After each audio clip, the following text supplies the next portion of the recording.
Parlons un peu de Séraphin. Je crois que ça a été un bon succès de librairie. Très bon succès. L'album a été réimprimé parce qu'on a écoulé tout le premier tirage. Donc, on a eu de bonnes critiques dans tous les journaux, dans toutes les revues. Donc, c'est un objet, un livre-objet qui a été très, très populaire.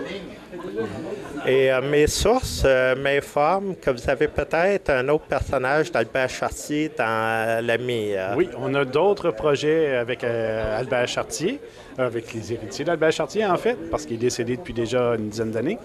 Donc, après Une piquante petite brunette, après Séraphin, on essaye de s'attaquer à Onésime, qui est un monument de la BD québécoise. Là, vous nous faites une autre belle surprise avec la patinoire en folie. Comment est venue l'idée d'offrir ça aux lecteurs? Tout simplement d'une discussion avec HD, l'auteur de Les Canadiens de Montréal, de Mont-Royal.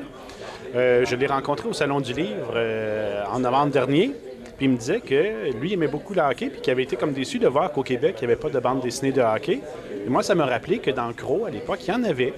Il est arrivé chez moi, j'ai feuilleté mes magazines, puis je me disais, c'est bon, c'est encore des gags qui sont très actuels, c'est très bon. Fait que j'ai contacté M. Huet, puis je lui ai demandé s'il serait d'accord pour qu'on réédite La patinoire en folie. Il a accepté, et voilà.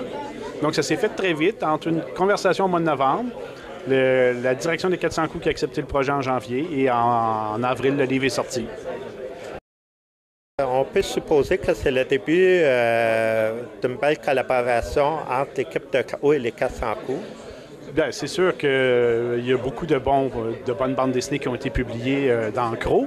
Il y en a actuellement qui sont publiées par d'autres éditeurs, là, La Pastèque notamment qui publie Michel Rizk, Red Ketchup, Jérôme Bigra. Mais il y a encore d'autres bonnes choses dans Croc et peut-être qu'éventuellement on les verra en album. Et vous avez d'autres belles surprises comme ça qui s'en viennent dans le courant de l'année? Il va y avoir des deuxièmes tomes et des troisièmes tomes à certaines séries. L'Académie des chasseurs de primes va revenir. Lionel et Nougat va revenir aussi bientôt, cet été. Et il y a d'autres albums comme ça là, qui s'en viennent. Bien, M. Viau, je vous remercie beaucoup. Ça me fait plaisir.